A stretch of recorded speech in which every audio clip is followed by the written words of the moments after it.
Welcome to the Exceptional Sales Leader Podcast with Darren Mitchell. If you're a sales leader looking to take your leadership to a whole new level, then this is the podcast for you. We'll be exploring tips, techniques, and strategies to help you take your leadership to the exceptional level and allow you to enjoy more money, more meaning, and better sales results.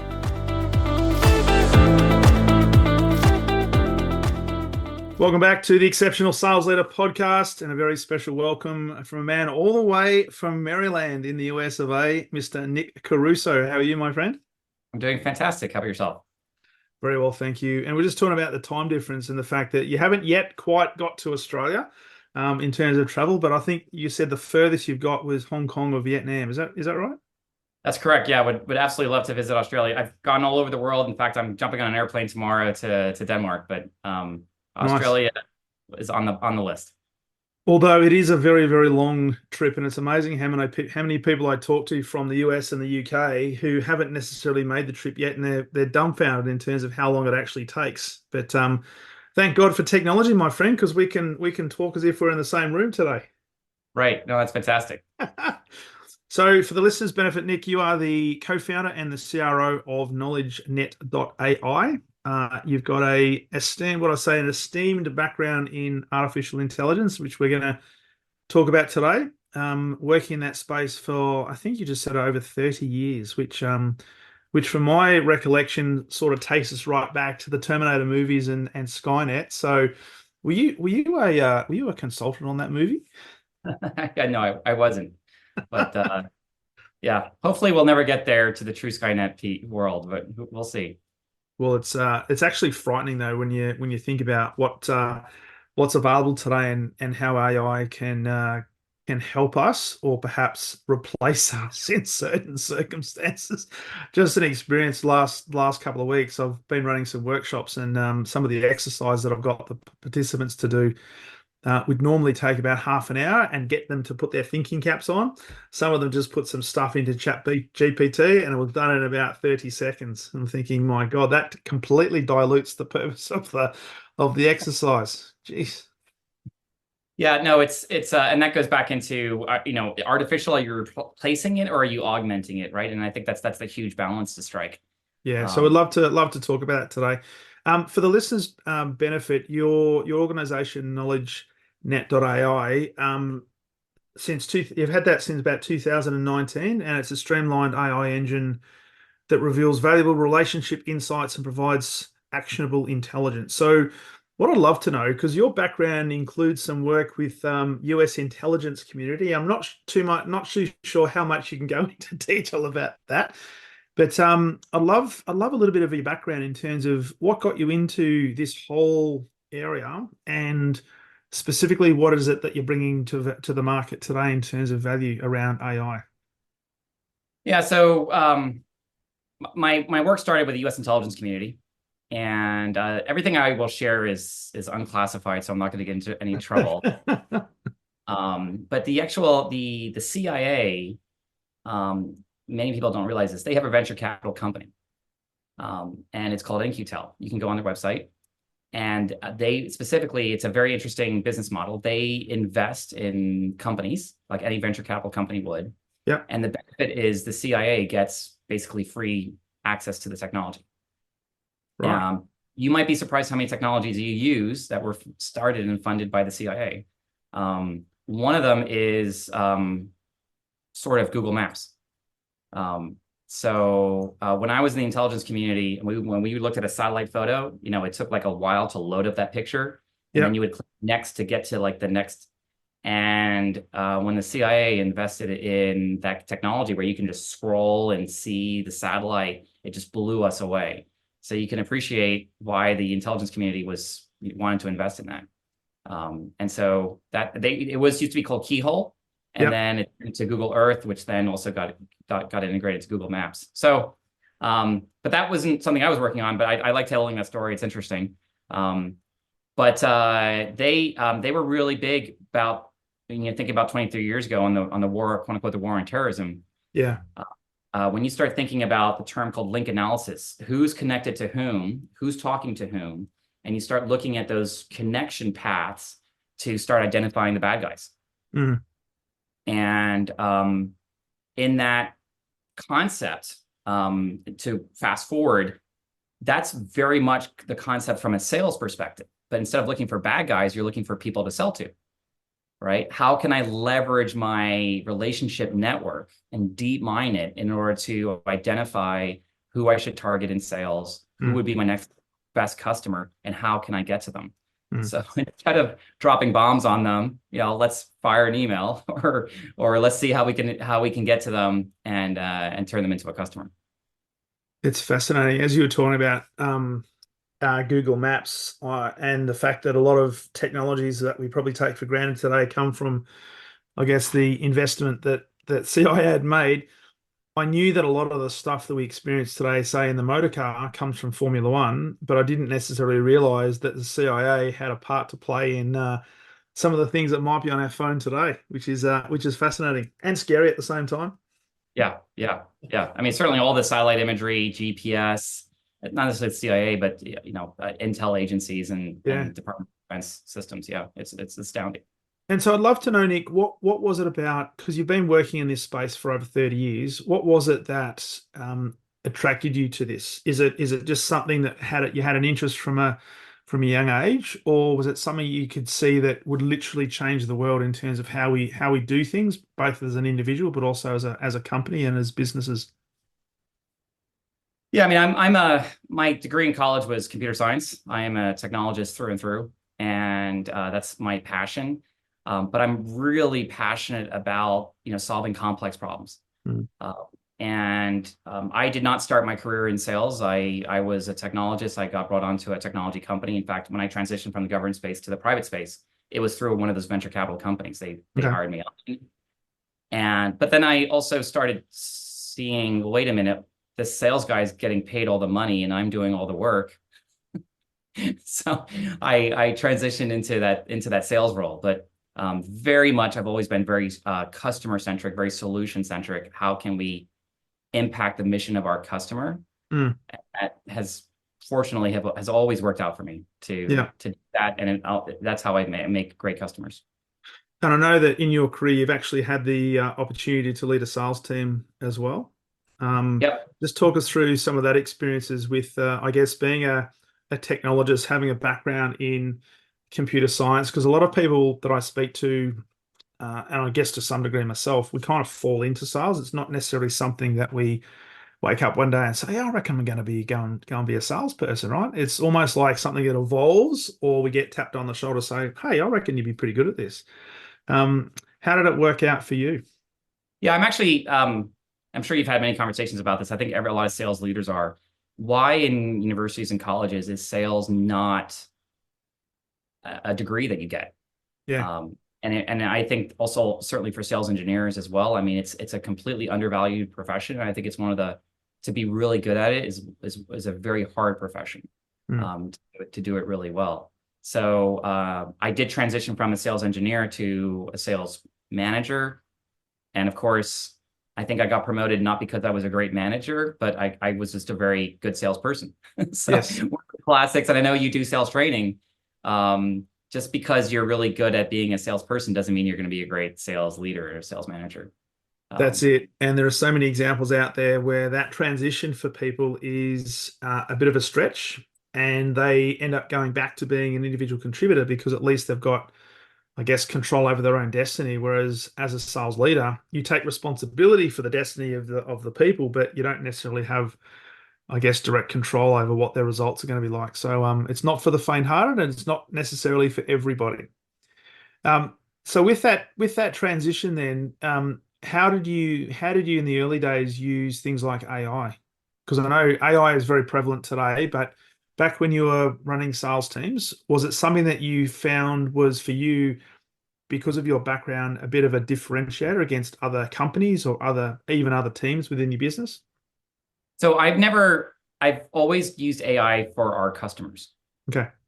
And I've always, certainly, if you're familiar with Salesforce and Einstein and Salesforce and things like that, and Einstein claims to do AI and things like that, I've always been a little, I just didn't think it would be realistic of using AI in sales teams or to manage pipeline or to predict pipeline.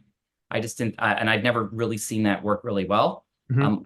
until now, until large language models have come out, until systems like people all know ChatGPT, and that has completely revolutionized the sales and marketing process. Mm. So I can transition into there from that perspective, but it's not only I've fully adopted it within my sales team today. Yeah. But I also feel in the next year or two, if you're not doing it today, you're going to be completely lost and behind the curve come 1 or 2 years from now. Yeah, and it's for some it's going to be quite scary. For others, it's going to be a massive opportunity to perhaps leapfrog their competition, perhaps the ones that are sort of asleep at the wheel, if you like. Yeah, yeah. So like even for yourself, I think before we started talking on the podcast, we just briefly were chatting, and you were saying, you're seeing people take shortcuts using ChatGPT as an example, Yeah. but I would say they're not using it the right way, right? I've coined the term, augmented intelligence, not artificial intelligence. It's all Yeah. about making you more effective, but not replacing what you're doing. And I think that's a huge part of it. So with that, because a lot of people think when they look at AI, there's a lot of talk, a lot of rhetoric out there that thinks, oh my God, there are so many human beings that are going to be replaced by this technology that we're going to be talking to robots. And even when you're, I guess, liaising with service providers right now, and you're doing some live chat, most of the time you're talking to a bot anyway.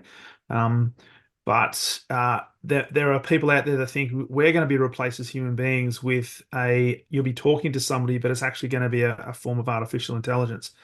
When you talk about artificial intelligence versus the phrase you've coined in terms of augmented intelligence, should we be concerned? And is it something that we can learn to live with and take advantage of versus should be pushing away? Yeah.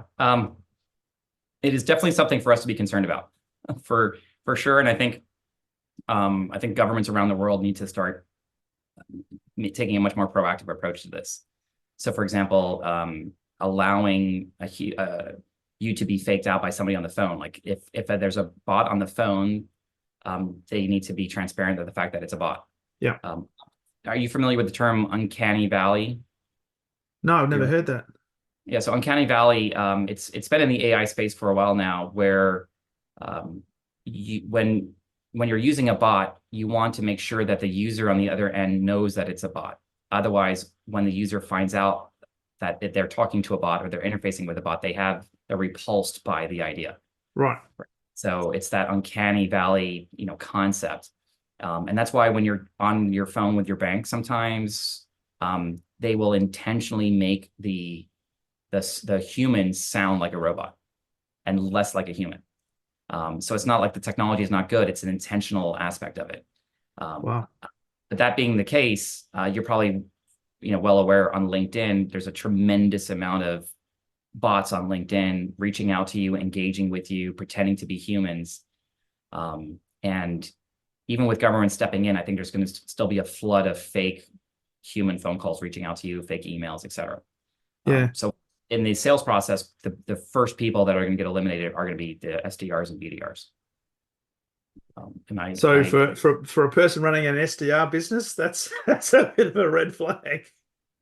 Well, yes and no. So if I was running an SDR business, I would be all over AI right now. Yeah. I would be sprinting to get rid of my SD, because that's the number one pain. You have high transition. You're keeping those people around there. They're young people. They're just out of college. Yeah. Year and a half, 2 years, they're gone. So imagine being able to replace those people and have just a phenomenal automated SDR. Mm. But you have to completely revolutionize your business model. Yeah. Yeah. Wow. But on that point, as an example, have you worked with outsourced SDR, BDR companies yourself? I haven't worked with them personally, but I have spoken to and I guess worked with people who run those businesses. Definitely. Yeah. So I've worked with many of them. And of course it's a lot of them are, $10,000-$12,000 a month, 6-month engagements. Yeah. And then there's this sort of knowledge transfer at the start where these SDRs, they're usually get 1 or 2 full-time SDRs. Yeah. And they get spun up on your product offering and your services, et cetera. But still, how much can they really learn in a few weeks? Mm. But now you can leverage technologies like a ChatGPT type of technology to consume all the information about your customer, all the case studies, all the marketing material, and build an AI agent that is very well knowledgeable on how to represent that company now. So you can not only replace those SDRs, but you could be far superior in their ability to execute off of that knowledge. And I think that's going to happen in the next, if that's happening right now. Well, and you think about, because I know one of the things you talk about is taking AI, and I think you mentioned by turning a slow single track sales pipeline to efficient multi-lane highways. Is that what you're talking about in this context? To say, well, there's so much information that a person has to consume in order to then make a representation to a prospective customer, that an AI bot or some sort of mechanism can do that almost instantaneously. Yep. Yeah, absolutely. So let's take, do you work with your customers on creating like sales playbooks where you identify the value proposition? Yeah. Yeah, I see. Okay. So, that your traditional sales playbook, going through that motion, and do you do that with them where you do like you have a 2 or 3 day or offsite type of process? Depends on the company. I tend to do it a lot more shorter. I'll do it in bite-sized masterclass type formats. So bite-sized chunks that sales guys can actually get hold of and then implement, rather than doing a long-term, 3 days. It's for many of them, it's like drinking out of a fire hose. Right. So today you can use AI to consume all the information about a company to auto-generate that sales playbook. Now you should never accept that as, okay, well, we're done. No, now instead of writing it, it's now going deep in there and making sure that the content's correct. Do we have the right ICPs, et cetera, right? Now imagine you supplement that with all the case studies, the white papers, the success stories, the quotes, the testimonials. All of that is now consumed by your bot. And now that bot is all knowing, all intelligent about your company, and can do an exceptional job of representing your company to your future prospect customers. Yeah.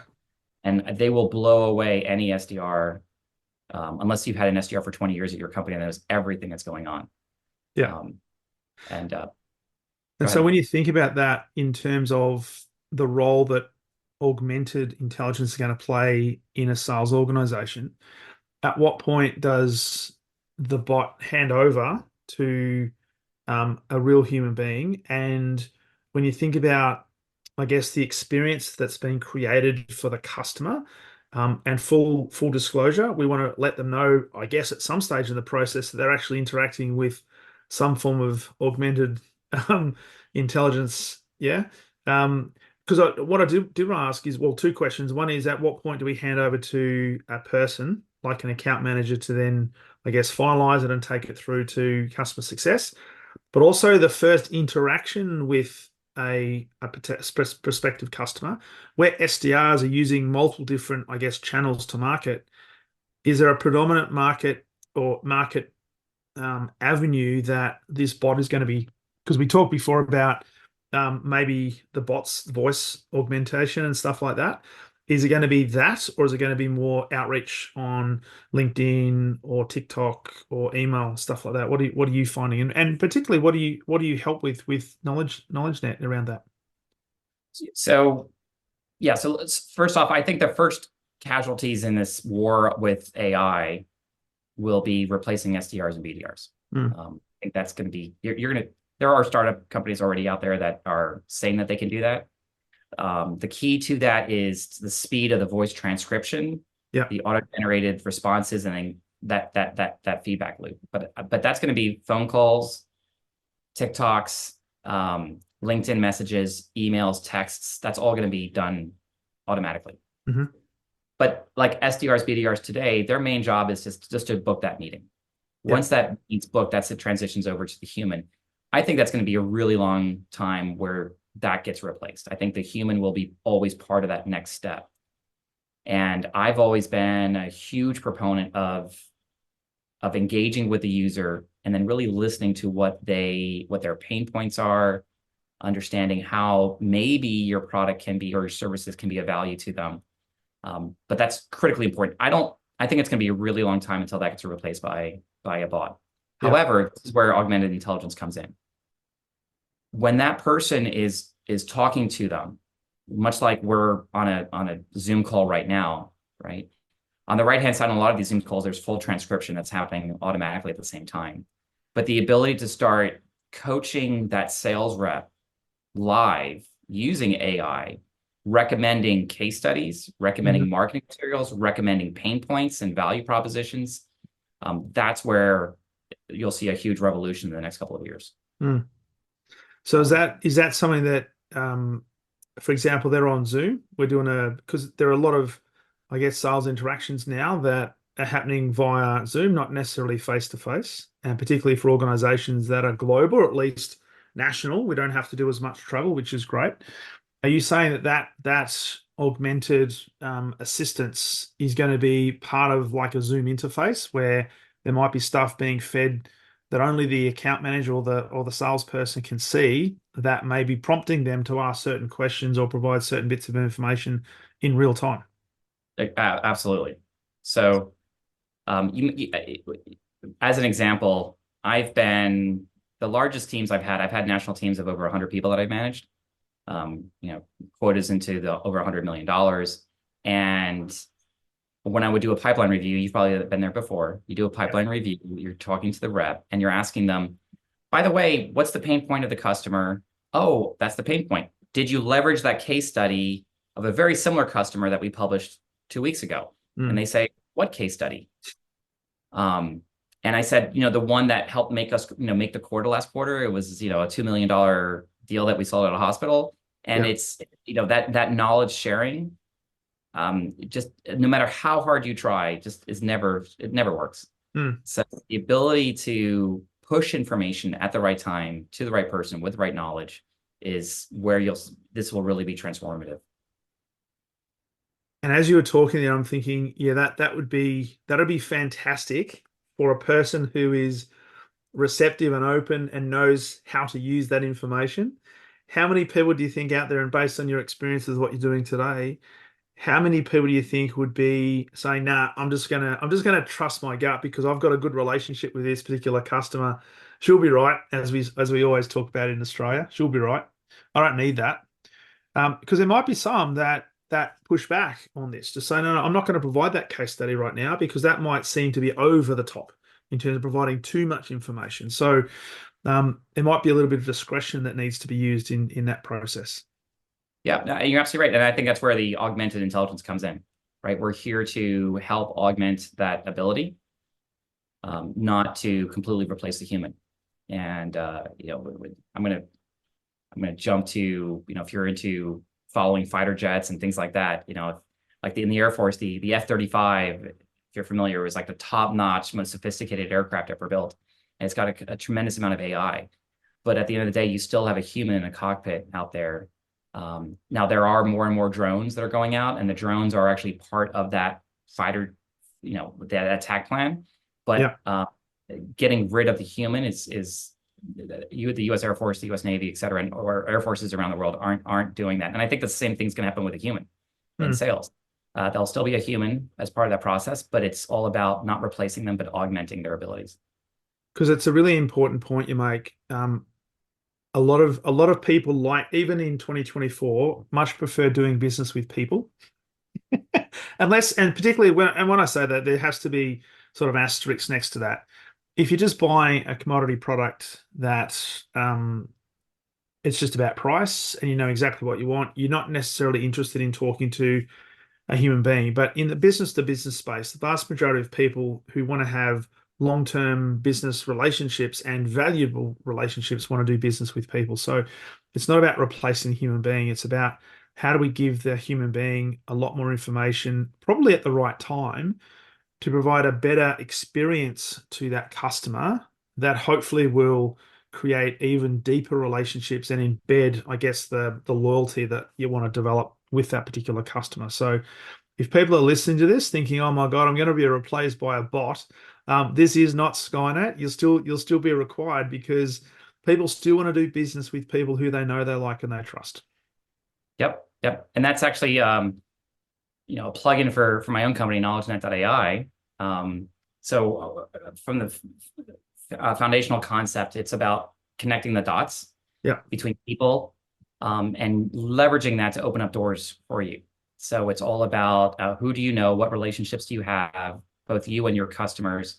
And it's all about building trust and the ability to uncover new paths into new accounts and new concepts. But you're absolutely right. It's all about building that relationship. I think technology has been a burden for a lot of sales people. I profess to be the worst person at updating my CRM. And I've always said probably people who are really, really good at being meticulous in a CRM system may not be the best salespeople. Of course, that's more of an egocentric perspective from my perspective because I'm terrible at it. Because I was always too busy closing the deals, right? I didn't have time to updating my CRM. I was always terrible at sending in the expense reports. I'm the guilty one, right? And that's where technology can really help. Is all that administrative stuff, all that research stuff. Give me more time to be in face-to-face with my customers, to pick up the phone and call my customers, to be more personal with them. That's where I think technology was going to really help by assisting in all the minutia stuff that you hate doing. And when you think about it, updating CRM, doing your expense reports, that does take time because you've got to capture all those receipts. You've got to follow a process, put all this information into a template, then get approvals. It's just a pain in the backside. It's horrible, right? And as a manager, I was also, I try to reduce the burden as much as possible to my team because it's just, I want them out there selling, right? So that's where and I think that's really important for all sales leaders and is to say, okay, how can AI really assist my team, not add more burden to them? And to be really clear, it's not about well, I think the SDRs will be replaced. But apart from them, salespeople are going to be more important than ever. Well, you make a really important point because one of the bugbears that I had when I was a sales leader, and certainly the sales leaders that I work with, is the amount of, I guess, expectation and burden and administrative load that is placed upon them by the business. And often not necessarily by their direct reports, but by other parts of the business that require, we need the CRM information updated so that we can create the right marketing campaigns. We need to have all the expense reports so finance knows, are we on track for this month's profit and loss statement and the forecast we said for EBITDA and all that sort of stuff. So there's all this stuff that's expected upon the sales leader to then push down to the sales people. But I've always maintained that, you know what? If you're sitting in the office doing your CRM, you're not out talking to your customer. And if you're not talking to your customer, potentially somebody else is. So I'm all for any technology that can actually replace that burden so that customers can actually see their salespeople and hopefully value can be created in that. So the other thing I was intrigued by what you're talking about there is, and I was just thinking about this from, I guess, my own experience, the analysis. So you talk about grabbing information and trying to identify where are the potential connections. How do we understand the informal organizational structures that sit within the organization?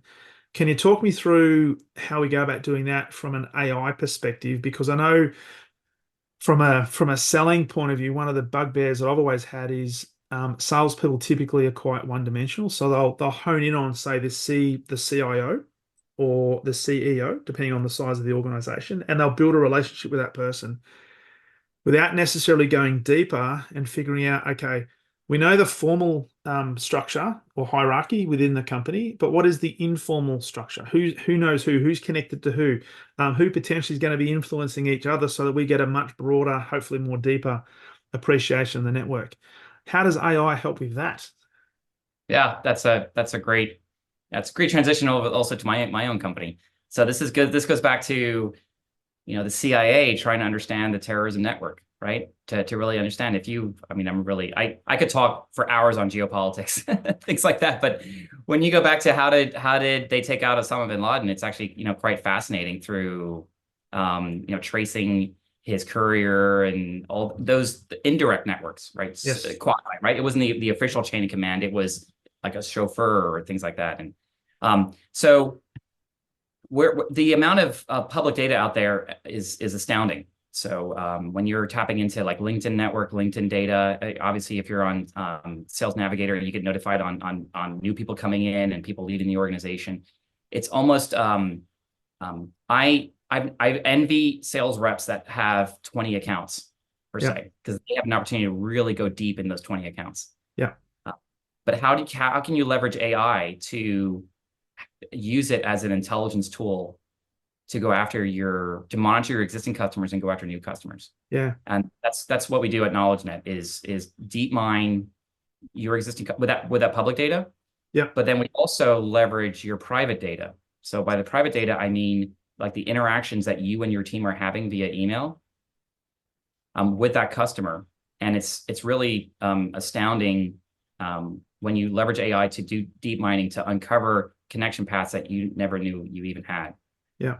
That's where AI can really go in. So, you may have an account that's only if it's a $4 million account, yes, you and your organization are going to spend time basically doing deep mining on it. But how can you leverage AI to do that for you? That's an account that's only like $10,000 or something like that. And so is that a and I don't want this to sound like an ignorant question, but is that a piece of software? Is that something that's just bolted on to a CRM or sort of an extension to an email platform? How does it actually physically work? Yeah, so I don't want to make this come off too much like a sales pitch, but just like what we do. Like I don't have my logo. I was thinking about like should I have my logo splattered, things like that. But when you think about it, like we voluntarily, everyone in your organization can sync their LinkedIn network into our platform. That's number one. That's public data number one. Public data number two is people's career paths, where they are, where they've been, what schools they went to. So all that information is rich information. Yeah. Then there's the internal communications that are happening within your organization. So the emails that are happening, as well as the notes that you're taking within your CRM system. That's why we call our company KnowledgeNet. It's the connecting the dots of all those systems. Yeah. Here's a classic example. I needed to reach out to somebody at Salesforce. I have a big campaign of doing stuff at Salesforce. KnowledgeNet exposed to me that a parent on my daughter's soccer team is a senior person at Salesforce. Wow. I've spoken to them on the sidelines many times. I'm not connected to them on LinkedIn. But because I receive an email from the coach and it includes other parents in that email, LinkedIn told me, not LinkedIn, KnowledgeNet told me, oh, by the way, one of your strongest connection paths into Salesforce is this parent. And that's a classic, great example of technology augmenting my abilities. And when you're on the sidelines talking to this person, I'm assuming based on that description, you weren't talking about what you did during the day and what your work was.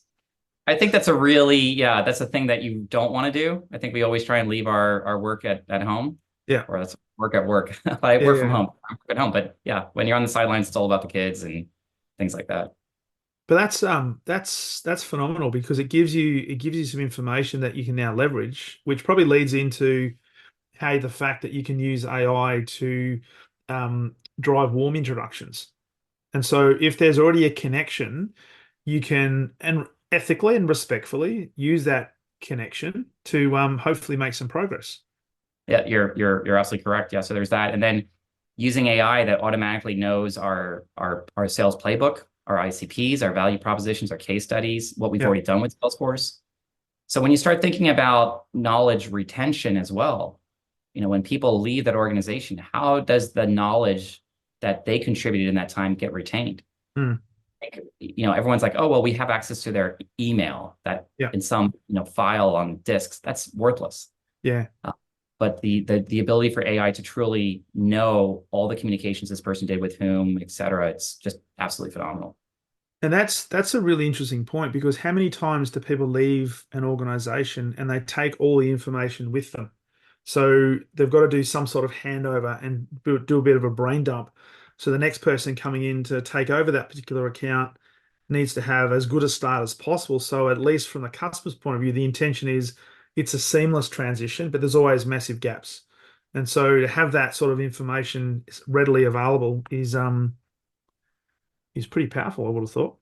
Absolutely. And when it's done automated, because there's no way your CRM has all of this unless your organization is absolutely fanatical about logging everything in your CRM.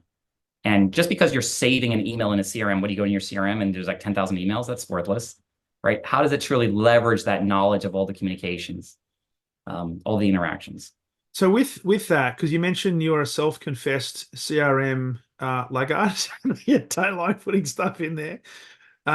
How would AI and in your case KnowledgeNet capture that information? So is it also capturing phone calls? So there's recordings and every interaction, so it has a full gamut of, I guess, information that now is available. So are we saying that you don't necessarily have to, in your case, be really vigilant in filling in your CRM database every time because we're still going to capture the information anyway?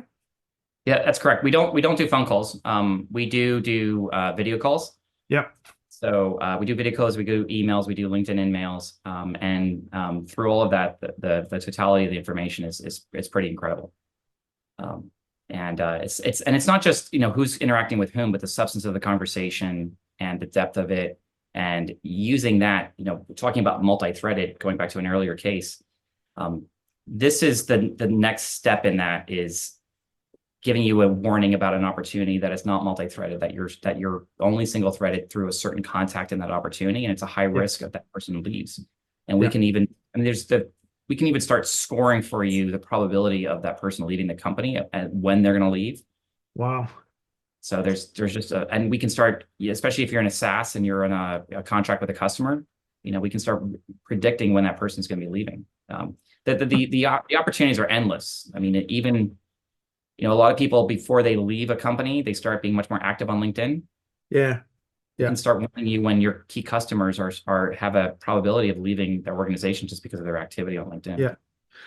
So Nick, as you're talking about that, it sort of brings a question to my mind in relation to what are some things that we as human beings then need to be conscious of? Because are we at the risk of relying too heavily on this sort of information to run things that we lose the human I don't know, the human differentiation? Because I'm just taking the glass half empty sort of approach here and saying, well, there are going to be some very diligent salespeople out there that want to use this for good. Then there's going to be some salespeople that see this as an opportunity to maybe take a step back and let AI do all the work for us. Is there a danger that we need to be aware of, that we don't rely too heavily on all of this AI technology?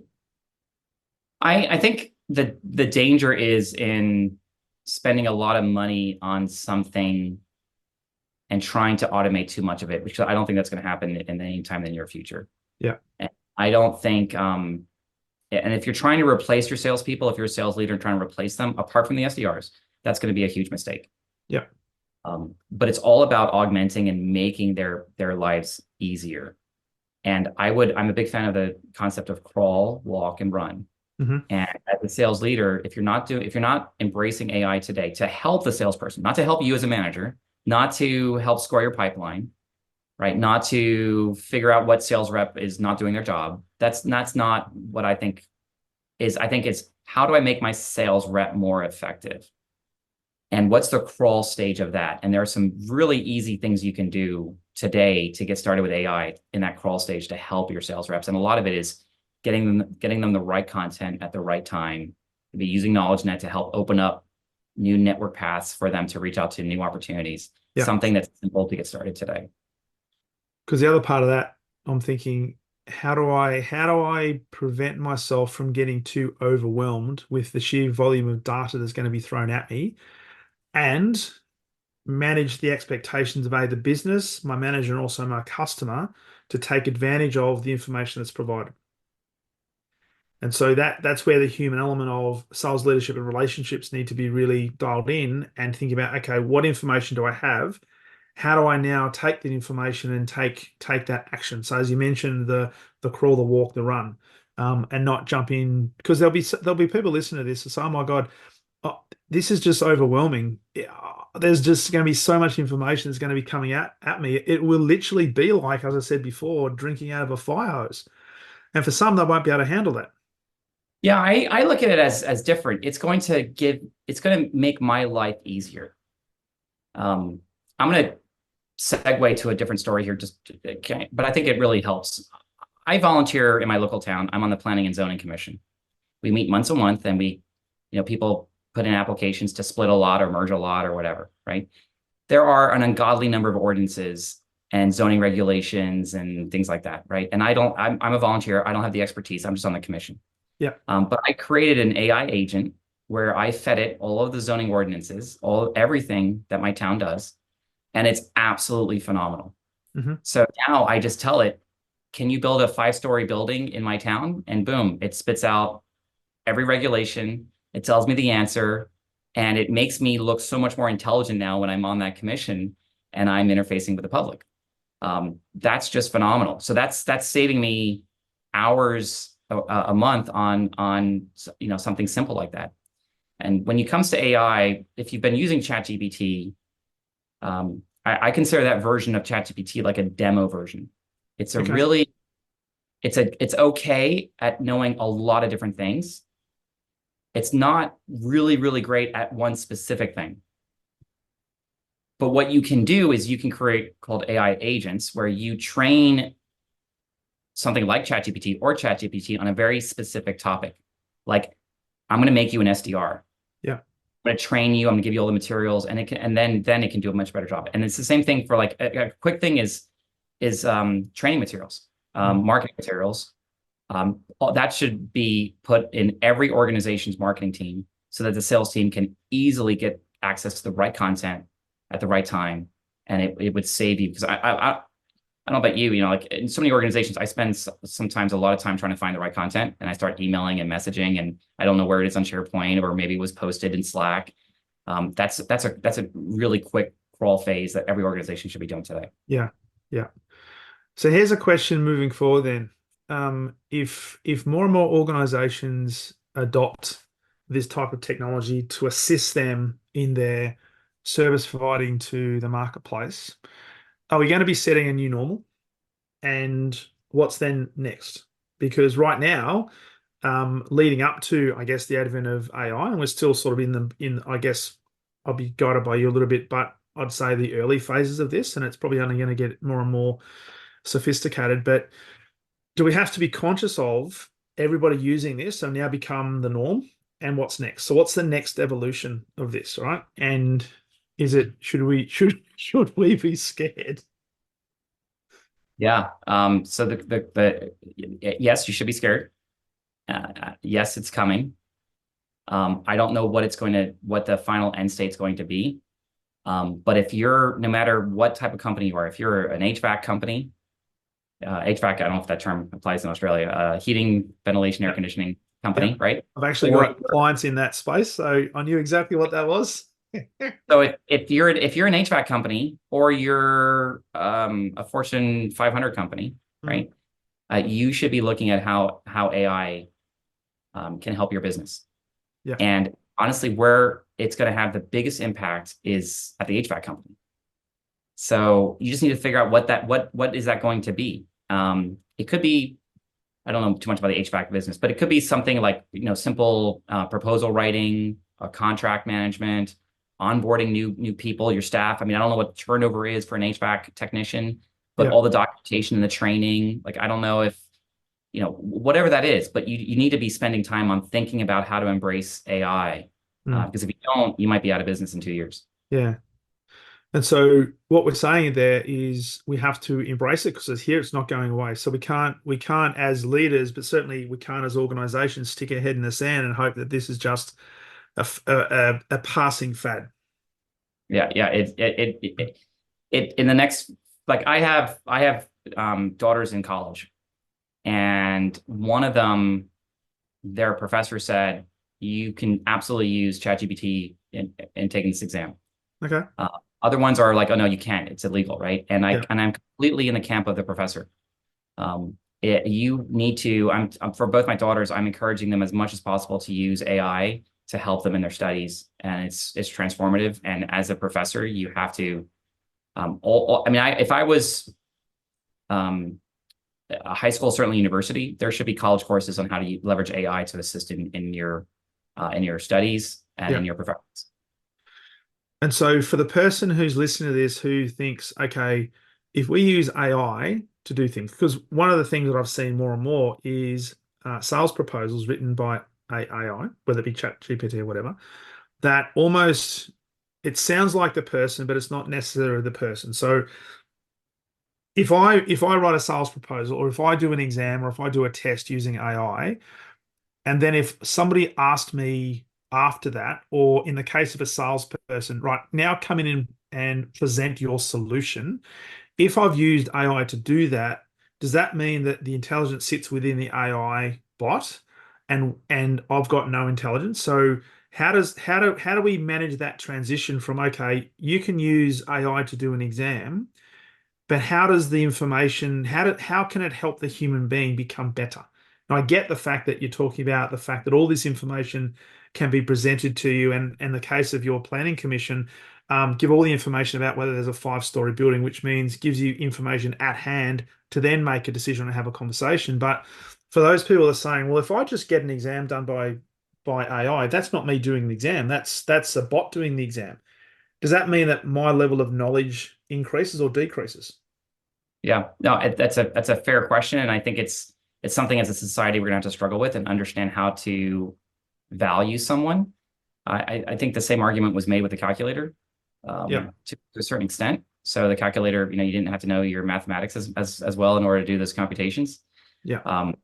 But I think it's a challenge to the professors on how they can value and evaluate a person, but to do it using ChatGPT, so or whatever platform you're going to use. Yeah.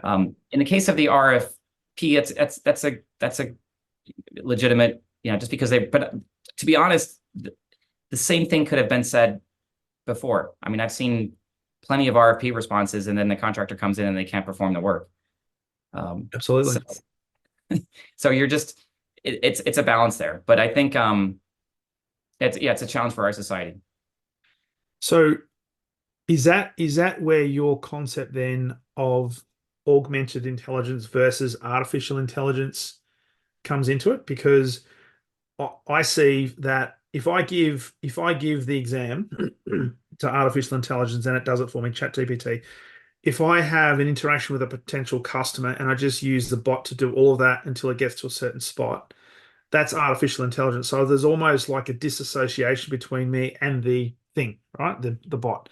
Versus augmented intelligence is I'm still responsible for that interaction and I'm using the information to speed up the process, maybe to create a shortcut that where it might have taken me 3 months to develop a relationship, I can now do that in 3 days based on the information that I have available to me. But as a human being, I'm now starting to use that information, not giving all the, I guess, responsibility to the artificial intelligence bot. Is that the concept we're talking about? Yeah, absolutely. So I think it's putting much more. Let's take the example of a professor now who's asking a student to write an essay, right? Before it might be a 1,000, 5,000 word essay. Yeah. The right answer now is no. I want a 200-page book. I want 34 sources. I want in-depth analysis. I want the pros and cons. Being much more demanding upon them, because now what you can do is you can accelerate an individual contributor to that of a team. Yeah. I use the notion of as we talked earlier about the sales playbook. Sales playbook used to take days to put together. Now you can do it literally in minutes, but now it's going much more deep in it. Spending much more time on the ICPs and the personas, really narrowing down. And before, because it just took so much time and no one really wanted to do it, and people would get tired in the afternoons and whatever. But now you really have an opportunity, and now you have an opportunity to make it a living document. Yes. So instead of reviewing it once a year or once every 3 years, it's an actual living, breathing document that is instantaneously updated. It's listening in on conference calls. It's truly listening as to what the customer pain points are. It's validating what you had in the playbook. So that's where AI is really transformative. And that's where you really need to embrace it.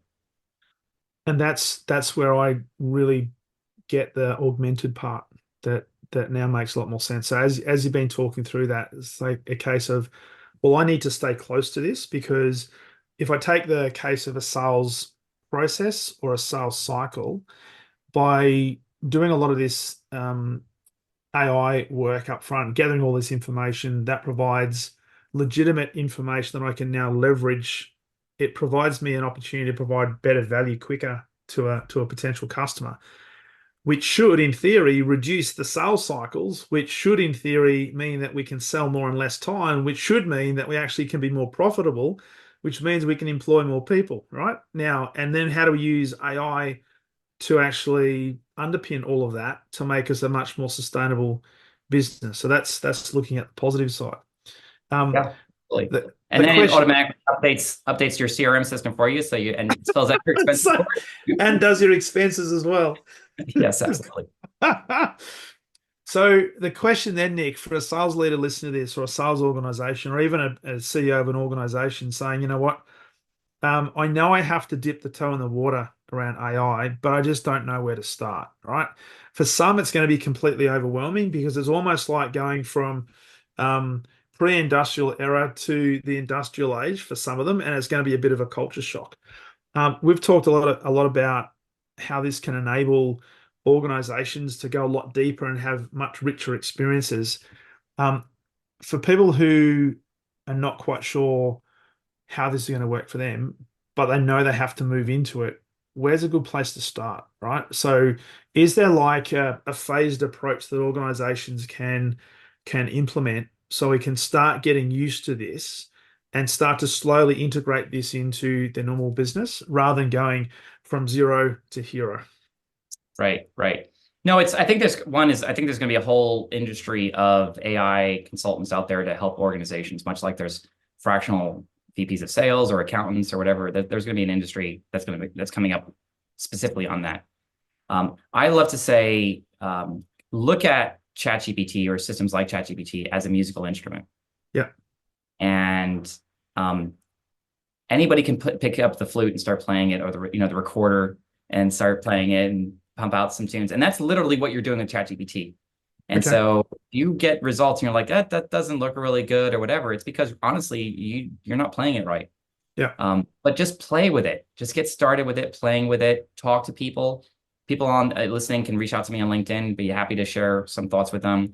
But just to get started. And much like on the Planning Commission, I just threw in a bunch of ordinances and documents into the system, and it's really great. Just start something small, get a small little tune going. If you have 100 pieces of marketing content, start with that. Upload the 100 pieces of marketing content. You'll be amazed at the results you get out of it. Yeah. So start small and embrace it. And I think not to reject it, because it's going to happen. Yeah, absolutely. And Yeah. and if you're going to be, everyone's going to be really behind if you're sitting back and you're rejecting it, or you're waiting. The speed of and the transition is going to be incredible over the next couple of years. Because it reminds me of stories like Kodak and Blockbuster, that perhaps had the technologies in the palm of their hands and chose not to actually utilize it. So let's not let history repeat. You're absolutely right. But it's going to be impacting every single business. Yeah. Um, And so as we wrap up, Nick, it's been nearly an hour, I just can't believe. But for salespeople, sales teams, organizations thinking about moving into this space and saying, yeah, I have to adopt it. We've already talked about maybe dipping the toe in the water. Is there any last pieces of, I guess, advice or lasting thoughts you want to leave people as we close out? yeah, I think it's important for you to really challenge yourself almost on a daily basis of how you can leverage this technology. And the more that you play with it, it's like a musical instrument, the better you're going to get at it. Yeah. I can tell you where I was a year ago from where I am today. I mean, I'm using it in every aspect of my life, whether it be writing a referral for someone, or even analyze my pipeline, or how I can help my team. it's absolutely astounding. So I would imagine you just get involved, play around with it, and it can be a lot of fun. Fantastic. Awesome. So Nick, you mentioned LinkedIn. For people who want to know a little bit more about you and also connect with you, where's the best place for them to do that, other than LinkedIn? Because we'll put the LinkedIn details on the show notes. Sure. I don't know if you're going to share my email address as part of this. You can do that, or the company I work at, KnowledgeNet.ai, is a great way to connect with me. And hopefully I came across, I'm all about, I love solving and helping people out. And that sometimes turns into an opportunity from a business perspective, but it's just a lot of fun to work with people. Yeah, brilliant. And from my perspective, I really liked the commentary around augmented intelligence rather than artificial intelligence. And the fact that, okay, there might be certain roles out there that will be replaced, and it probably makes sense for them to be replaced, but humans are not going to be completely replaced to the point where we're all going to be talking to robots and we're just going to be sitting around thinking about what are we going to do as a human being.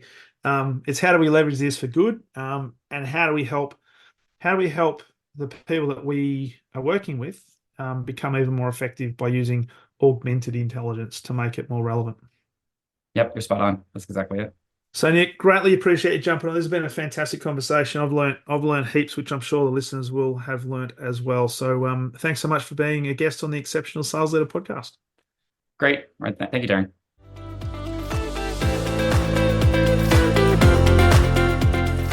Thank you for listening to the Exceptional Sales Leader podcast. I trust the information in this episode has been helpful in your journey towards becoming exceptional.